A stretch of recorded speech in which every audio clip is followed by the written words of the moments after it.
See, this is Tara Green. Sorry, you know, Mercury's retrograde and we're always having a little bit of problems here. So I can't hear you. I'm trying to watch myself here on the phone. So please say hi. Okay, please say hi. Yeah, okay, so I'll just wait a minute because again, I can't see who's on right now. I would be nice if I could see the feed, but anyway, hope you're here with me. Okay. So welcome, if you haven't been here before, Cosmic Intelligence Agency fans, Facebook fans, other people who know me from other places, I'm Agent 129. Hi, I see 12 people on there. Thank you for coming today. If you haven't been here before, I'll explain how this works. I will talk about the astrology aspects for February, all the major aspects, not every single one. The full moons, the new moons, and then I will do your tarot cards for each sign. Okay, I'm using the Thoth Tarot. This is my go-to deck, not a traditional deck, but quite a popular one. I like this deck. I'm using the 22 Major Arcana, so you'll have to be patient because I'll start with Aries and end with Pisces. Okay, all right, so we are in the month of Aquarius. This is the symbol of the star. And it's going to be an Aquarius overload month. Big traffic jam in Aquarius coming up. And then we're going to move into the sign of Pisces. Okay, good. All right. Now, just want to mention that I also use this lovely modern deck, which is called the Muse Tarot. And this is what the star or the symbol of Aquarius looks like in this deck. She's kind of a lovely, kind of a unicorn horn goddess there. Okay. So as for February, okay. What's coming up? Yes, okay, so starting February the 1st, the Aquarius sun will square Mars in Taurus. So squares, as you know, are 90-degree angles where the planets are, you know, squaring off, just like they're in a ring, okay? So again, sun, Mars, you know, Taurus is stubborn, it's fixed, we're in a fixed sign, Aquarius, and so there's going to be some push and pull in terms of the stock market, and I don't know if you were hiding under a rock last week, you probably heard about the Reddit people pushing the stock market and pushing all those stocks up, crypto stocks and whatnot, AMC and GameStop, and they made millions of dollars and almost shut down these old hedge funds, which I think is very cool and totally Aquarian, and that there's going to be more coming with that. Now, Venus also enters Aquarius on February the 1st, so, and she'll be there until the 25th. So for all you Aquarius people, you get all the love for that time, okay? And if you have any planets in any fixed signs, you also get those, you know, being touched off by Venus in Aquarius. Now, February the 2nd is called Imbolc, and that is a pagan cross-quarter direction. So we all know about the four major directions, you know, the east, the west, the north, the south.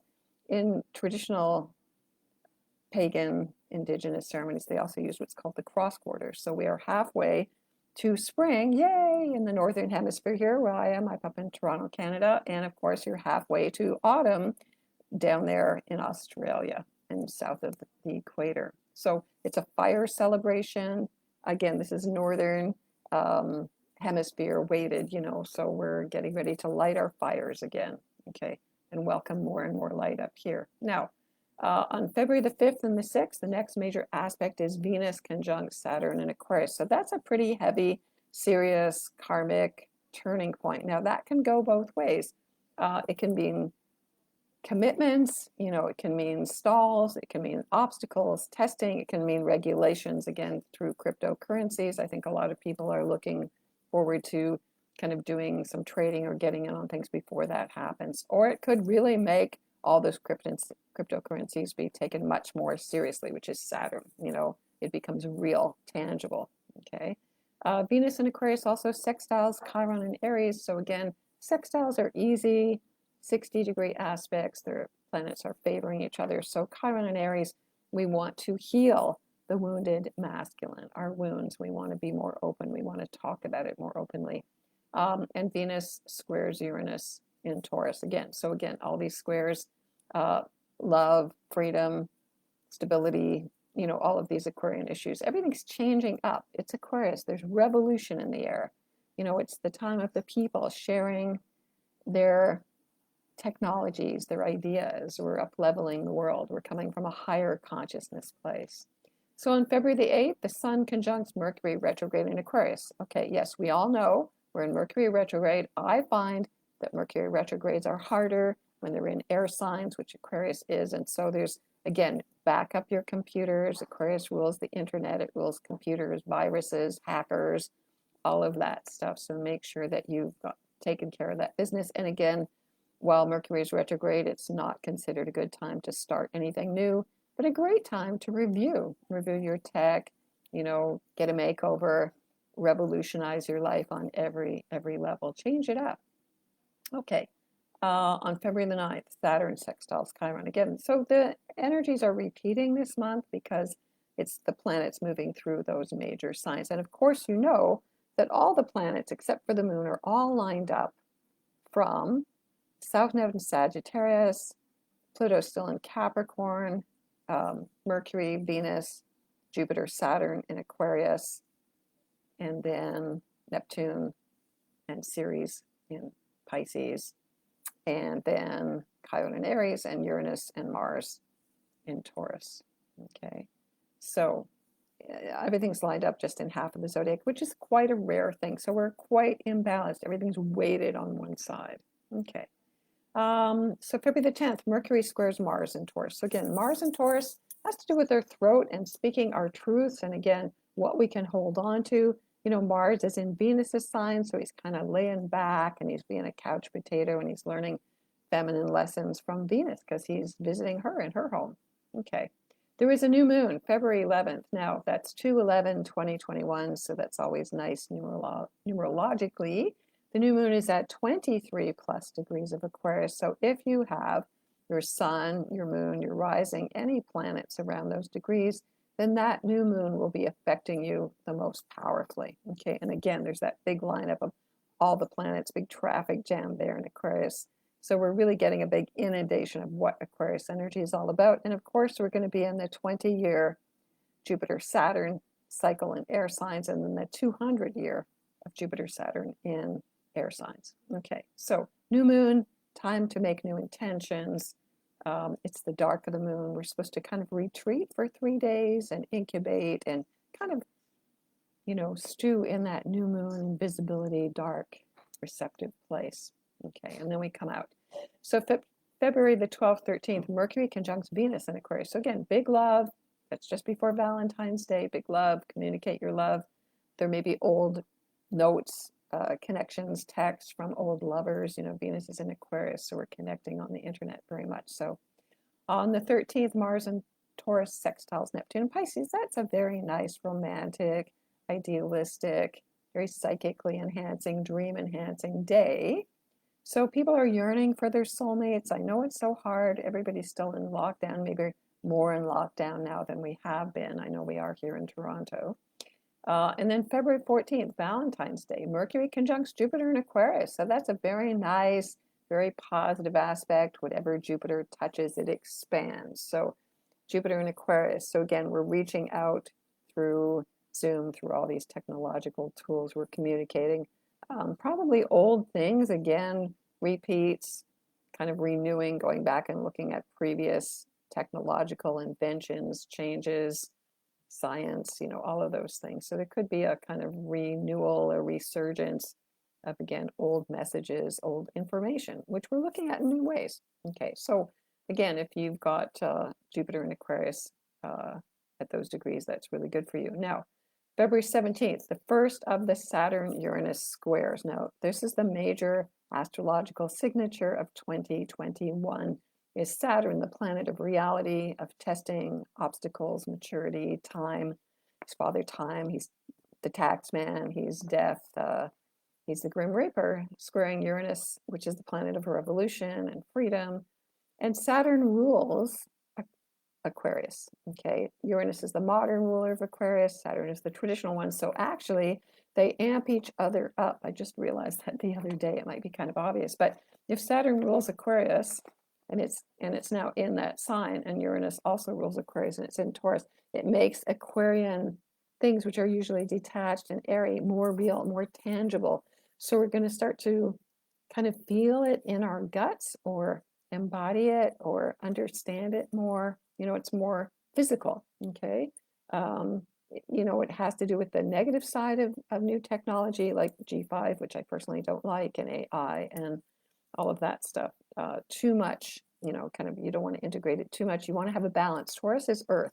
Taurus is Mother Earth. It's the first Earth sign. We want to have that balance in a way, and evaluating, how much of this is affecting us negatively.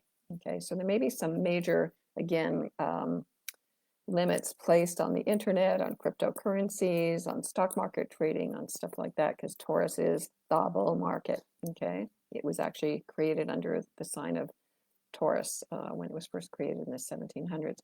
So February the 18th, the sun enters Pisces. So we're going to go into Pisces time. It's your time to shine, Pisces. So everything gets much more emotional and sensitive, and we're all big psychic sponges, and we're all feeling kind of lost and tired and aware and super sensitive to everybody else's feelings, thoughts. So you can get kind of overwhelmed. So you may want to kind of retreat. Again, sun in Pisces is a kind of retreating 12th house, 12th sign energy, but very creative, very romantic. You have to be careful about projecting what you want to see onto people, and also addictions are heightened when the sun is in Pisces. So February the 19th, Venus in Aquarius squares Mars in Taurus. So again, these hard aspects here, Venus square Mars. So they're the lovers. So they're kind of doing a nice little innovative dance there, I would say, together. It's kind of flirty. And then on the 20th, Ceres enters Aries. So that's a new beginning for the dwarf planet Ceres, going from Pisces into Aries. So it indicates a new cycle starting. Ceres is much more fiery, and she wants us to initiate taking care of her, taking care of the earth and our bodies and our food. Ceres rules food supplies in a new way. So on February 21st, Mercury turns direct at 11 degrees of Aquarius. So again, if you have planets at that degree, you're going to definitely feel that turnabout. Now, when Mercury is retrograde, it's actually better, I find, for people who were born during Mercury retrogrades, and 20 to 30% of the population are born during this time. So it's not a bad thing. It's not a catastrophic thing. It is just a time of reviewing. And I find that people born with Mercury in retrograde in any sign are much more creative. They think outside the box, and we need those creative thinkers, right? Okay. On the 24th and the 25th, Mars in Taurus trines Pluto in Capricorn. So anytime there's an Earth trine, especially with Pluto in Capricorn, that's wealth, that's soul wealth. So we can really get down to feeling in our guts, what our passion is, what our desires are. So that can really initiate new relationships, new passion, new energy, and money. Taurus, Capricorn rules new money. So it could be an expansion, making money through that. Now, on the 25th, Venus enters Pisces. So again, we're getting really imbibed in the Pisces energy, going underwater, going back to the oceanic consciousness, going right into our dreams. You may feel tired. You may want to be sleeping quite a bit. You may want to really be conscious of what you're sending out intentionally at that time. Let's see what else. The sun sextiles Uranus and Taurus. Again, nice positive aspect between Pisces and Taurus, feminine signs, receptive signs. Okay, so they're enhancing each other. They work well together. And then on the 27th, there is a full moon in Virgo at 8 degrees. So again, if you have planets at around, I would say 3 to 12 degrees of Virgo, then you're very much affected by the full moon. And full moons are always times of completion and releasing. And so Virgo is the sign of health and our bodies. And so we may want to really, we might get some new revelations, which is the full moon, about what's going on with COVID and our health, and any new information along that level. Okay. Yeah, so the Saturn square Uranus, I want to go back to that for a second. On February 17th, it is the first of 3 squares going on this year. Very important, very big turnabouts. It's rare. They haven't really been together since 1999, 2000. The last time they were really making this square was in 75, 77. And it's kind of like going through the Uranus-Pluto squares that we were going through from 2012 to 2015. So the next one is going to be June the 14th, when the planets are retrograde, and then again on December 24th on Christmas Eve. So that's a major turning point. And again, it's a battle between the old Saturn patriarchy, the old boys network, and the innovation, the young people, the new cryptocurrencies, all of that stuff, new inventions.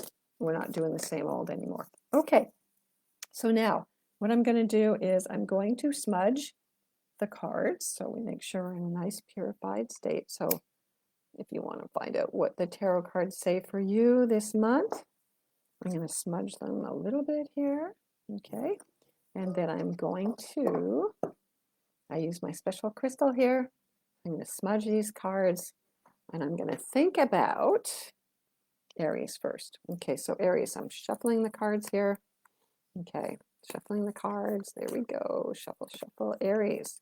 So while Chiron is in Aries, a lot of deep healing for Aries people. Okay. All right, so Aries. So you get the Wheel of Fortune. Okay, so this is a very positive card, the Wheel of Fortune. This is like the planet Jupiter.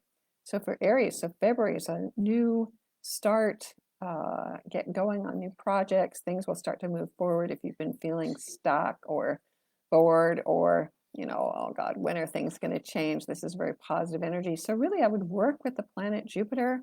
Jupiter is making some positive aspects this month. Jupiter in Aquarius. So think about, it is sextile in your sign. So it is really good for you. So how can you expand? How can you get the ball rolling? Where do you need to take some risks? Usually Aries are good risk takers. So maybe you need to take more risks, calculated risk, I would say, than you have before. So this is a good thing. So things should start to improve financially for you on all levels. So use the Wheel of Fortune to expand your horizons. Okay. All right, now, Taurus. Okay. Oops, did something just shift there? You can still see me, right? Okay.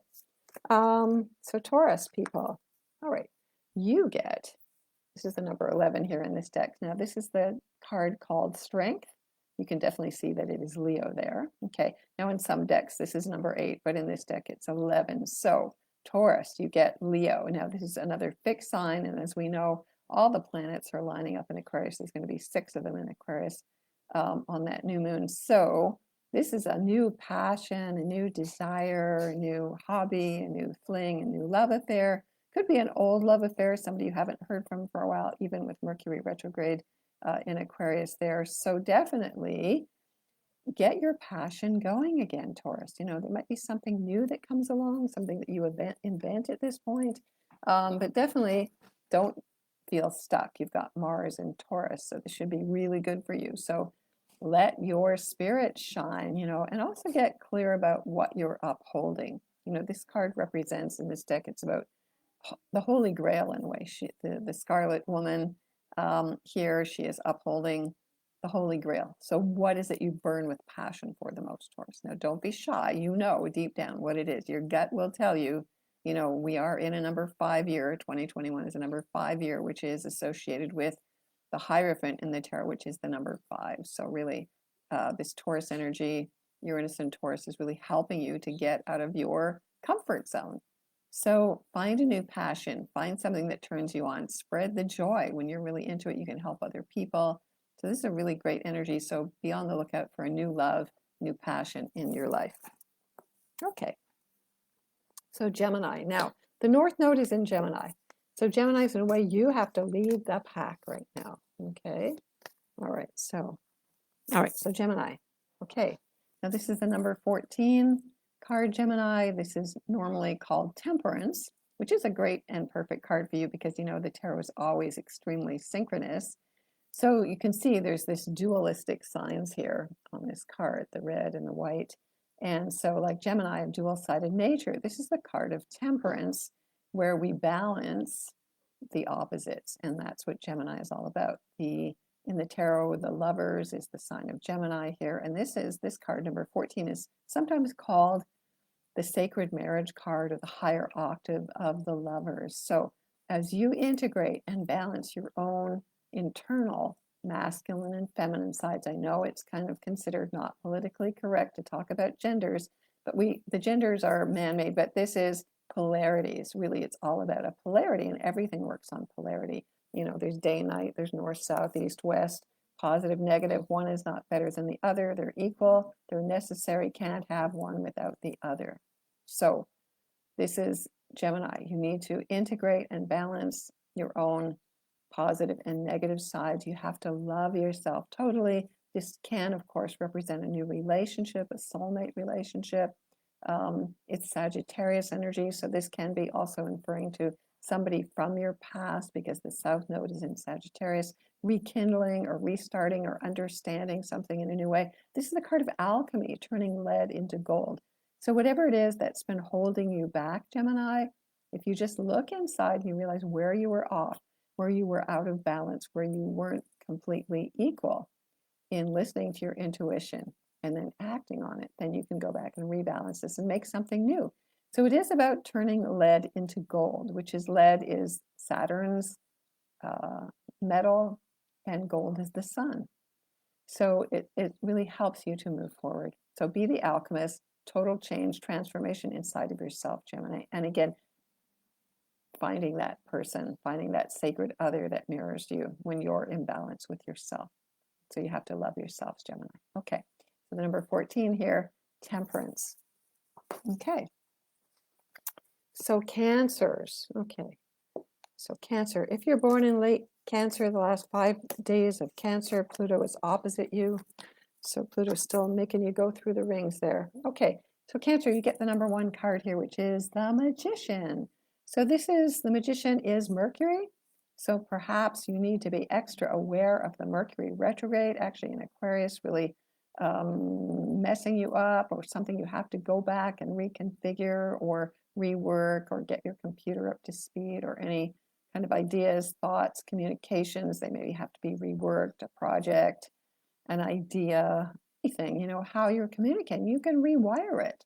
You know, this can be extremely creative, lots of new ideas coming. Go back and visit a project or an idea or something that you need to retool, reconfigure right now. And then it's always about, you know, it's the number 1 card. You get to be the magician in your life. You get to create what you want. Your thoughts, your words especially create that magic. So juggle all kinds of new ideas, old ideas while we're in Mercury retrograde, and then be ready to launch them when Mercury goes direct. Okay, when Mercury goes direct, which is on, where is it? What day is Mercury goes direct? On the 20th, the 21st. Okay, so you get to create magic in your life, Cancer. So what magic do you want to create? Okay, so now we get to Leo. All right, so Leos, of course, all that Aquarius energy is opposite you, okay? So you're really having to do some shadow work right now. You're gonna have to shine that light and think about and rethink about, what are the parts of me that don't want to share the power? Now, you get the card of the moon here, Leo. So this is the number 18 in the tarot, the moon. It is Pisces energy. So in a way, we could infer that as the sun goes into Pisces, which is on the 18th, that this is going to be a kind of a time for you to turn your energy within, to really go into your shadow work. Definitely. You know, how can you miss it? You can't miss it. Saturn is going to call you on it. The tax man, there might be endings in your life, unfortunately. I mean, a lot of people are having to deal with deaths and endings of jobs and relationships and people they love and all that. And so it could be a time of grieving for you, a time where you really want to turn within. Maybe you don't want to feel like being outside in the world all the time. You don't need to be the leader. You want to think about where you're going. This is a reconfiguration of everything you've been doing. You know, you can't miss it. Okay, so take the time to really look at your own shadows, to look deep within, to reassess yourself. Well, again, while Mercury is retrograde, all of the planets holding that weight down, it's not that they're holding you back. It's really important that you do this work, that you self-examine, that you're not outgoing right now. You know, everything has to be in balance. For you to move ahead, you have to go back now and do your own shadow work and look at where you've been out of balance, or maybe been a bit too over the top, pushy. I'm the king, I'm the queen. Where did I override other people?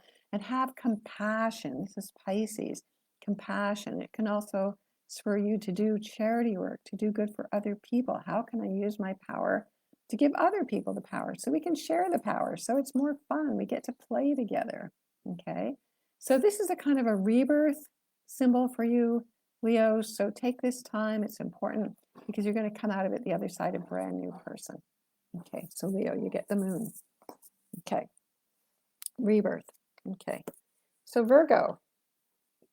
All right, so Virgo, let's see what you get here. Virgo. So Virgo, you get the Hangman. Okay. So the Hangman here, the number 12, I know if people are not familiar with the tarot, they always want to turn it like this, but it actually does go like that. It is one of the three what they call maternal letter cards, very special cards, not related to any planets or signs, and it is about surrender. Now, this card is associated with Neptune, which you can see that, although traditionally there wasn't transpersonal outer planets associated with any of the tarot cards. It was the traditional 7 planet symbols. But so Virgo, this is a time of letting go. You know, I know you're a perfectionist. I know you're hardworking. You're probably going crazy if you're not working or working from home, or, you know, there's things that we cannot control. And once you give up things that you cannot control, you get to be serene. You get to go, wow, okay, I get a break. It might be a wonderful, again, breath of fresh air, Aquarius, winds of change. So letting go of what you can't control, allowing yourself to surrender fully, letting the universe take care of it. It's going to be a wonderful turning point for you, Virgo. Also, you may want to tune more within, listening to your body a little bit more. It's also about not being a martyr. I know Virgos like to work hard and take care of business and work overtime. And I know there's lots of people, necessary workers who are working overtime, and maybe they need a break and need to let somebody else take care of business for a while, you know, which can be hard for someone who's such a perfectionist.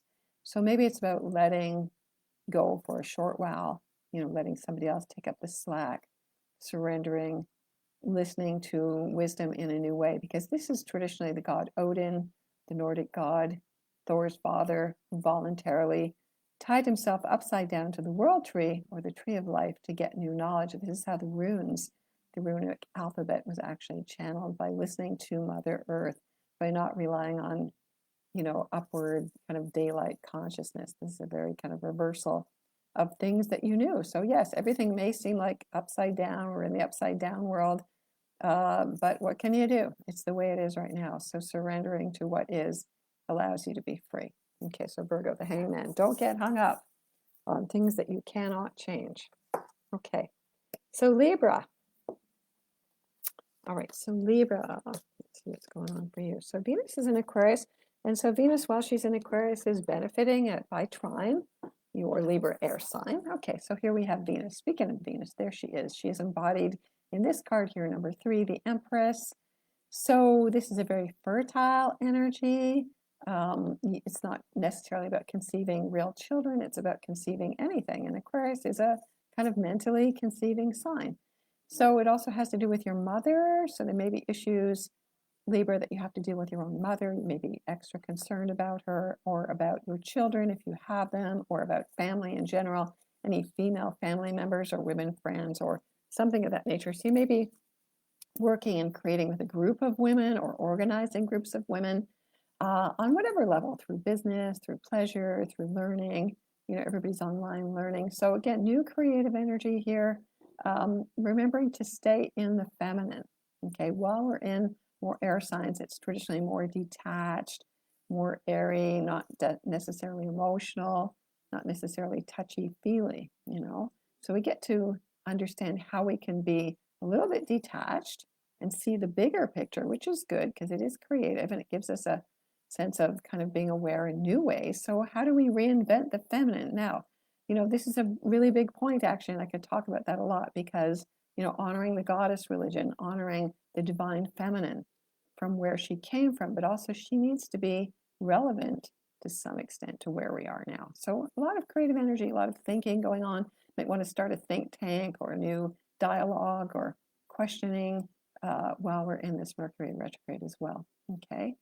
So Libra, you get to be the goddess. You get to be Venus and to shine in all her beauty. Okay. All right.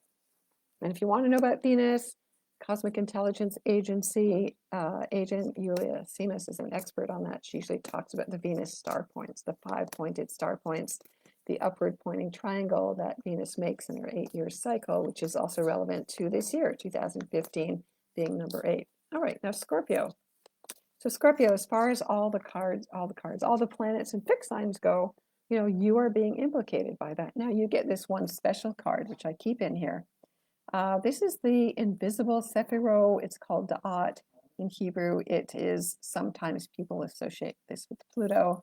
I like to call it the calling card from your guardian angel. So Scorpio, be aware of connecting with your guardian angel. Now, it's really important during these times when nobody knows what to trust and what's real anymore. And I think it's all about learning to listen to your own higher self, which is exactly what this card symbolizes. So listening to your higher self, your holy guardian angel, that is the whole purpose of the tarot. So for Scorpio, this is a good symbol that your holy guardian angel is there with you. Now, this can come as an ancestor, a personal ancestor, or even something from the past lives, your past lives. So it could be a good time to do some past life regression or some hypnosis, or trying to connect with this yourself, which you can do through visualization, through automatic writing, through dream work. You want to really ask before you go to sleep at night, I want to connect with my past lives. I want to remember what that is. And it can also be symbolized by a person coming into your life acting as a guardian angel. So be aware of that. The key is to always just remember to not listen to your head. Now, this is true for everybody. Not listen to your head, but ask your higher self, even if you have to visualize that there's a golden ball of light above your head, or visualize your guardian angel coming down. Is this really the right thing to do? Where is this information coming from? Can I trust this or not? Very important questions that we should all ask, actually. For Scorpio especially, really make sure you listen to your higher self. Okay? All right, so Sagittarius. Okay, South Node is in Sagittarius. And so Sagittarius, in a way, we're letting go of old philosophies, old forms of justice, which could be good or bad. Traveling, of course, nobody's traveling very much right now.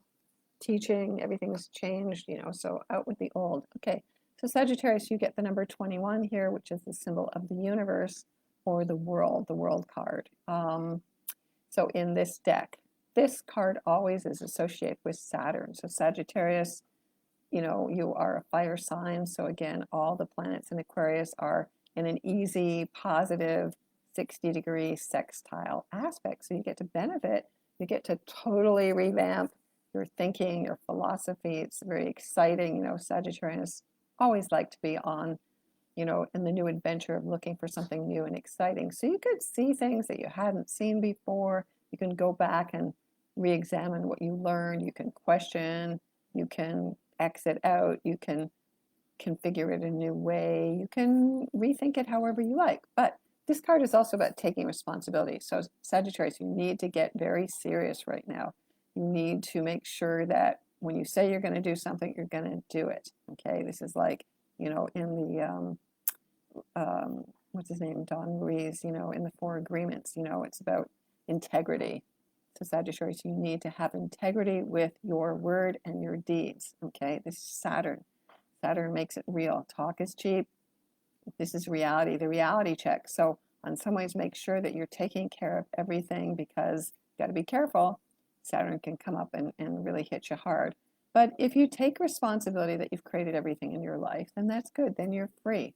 So it's just about being mature enough, being serious enough, taking yourself seriously enough. Sometimes Sagittarius can be dilettantes. I know they can be, promise more than they deliver. They can be hypocrites. This is like really being serious with yourself.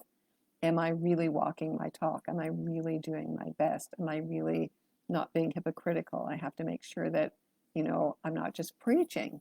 Okay, so Sagittarius, this can represent the end of a cycle for you, that you've learned these lessons finally, thank goodness, and I'm ready to go on to a whole new cycle. So it can be very, very liberating for you. And again, the South Node indicates that it's an ending of a major, as far as the nodes go, 18 plus year cycle, getting ready to initiate a new one.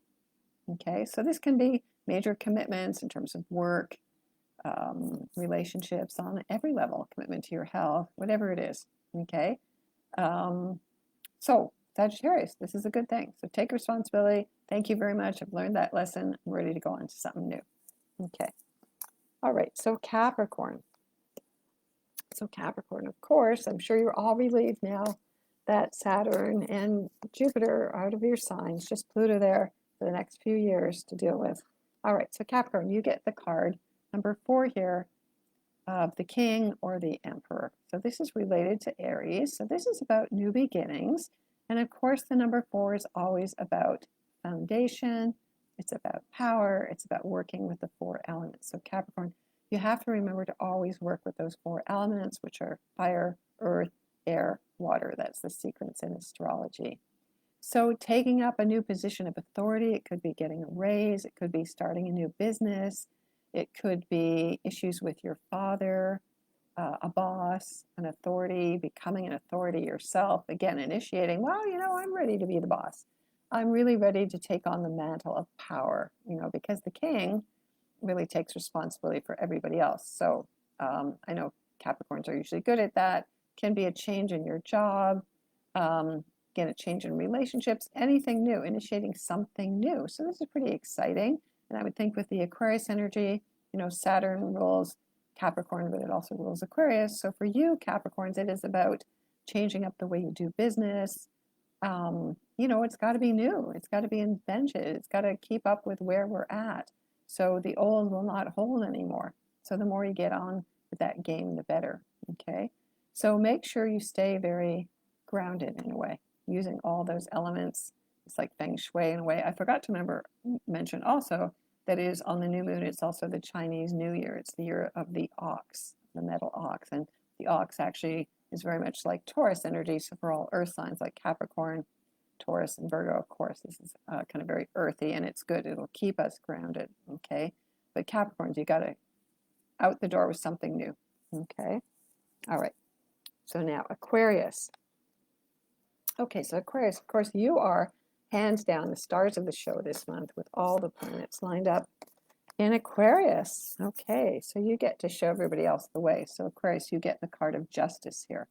So the card of Libra. So again, Aquarius, this says many manifestations. It's usually the sign associated with marriage in the tarot. So it can be new relationships, new commitments, new meeting people socially. That's something that, Aquarius likes to do. So you could be the go-between, the ambassador, the listener, the one who kind of, makes things come together. Okay, so Libra, justice. So Aquarius might be involved with a lot of legal issues this month. So personally, I think this has to do with this whole thing with the Reddit people and driving up those stocks, the shorting of the stocks and GameStop and what's the other one called? GameStop and AMC and all of those, whatever they choose to. And so that can be a new balance. People understand that they have the power to the people, equal with the biggies. So this will be a really interesting month to see what happens. Again, it can mean commitment in relationships.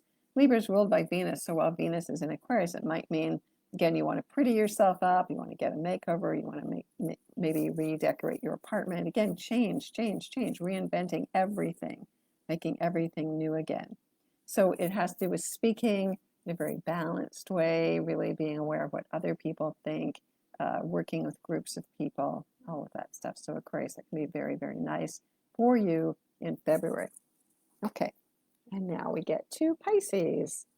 All right, so saving the best for last. Okay, so Pisces, as we go into Pisces on the 18th and Venus enters Pisces, of course, you got to look forward to that. So Pisces, you get the card of the star here. So the number 17, the card of the star is the sign of Aquarius, interestingly enough. So I would say it's going to be a great month for you because while Venus is in Aquarius, technically it is in your 12th house if we use Pisces as your sun sign. So this is a chance to clean up your closets, clean out the skeletons, go into your old debris that's there, old issues that are no longer serving you, and to take it to the higher level and almost like take it to space and leave it out there. The things that aren't serving your higher purpose, just let them go, jettison them. So this is about understanding how we are going to go into a new Piscean age in another few years when Neptune leaves Pisces and enters Aries. So not a Piscean age, but a new Pisces Neptune age. And I've been thinking about that a lot. So while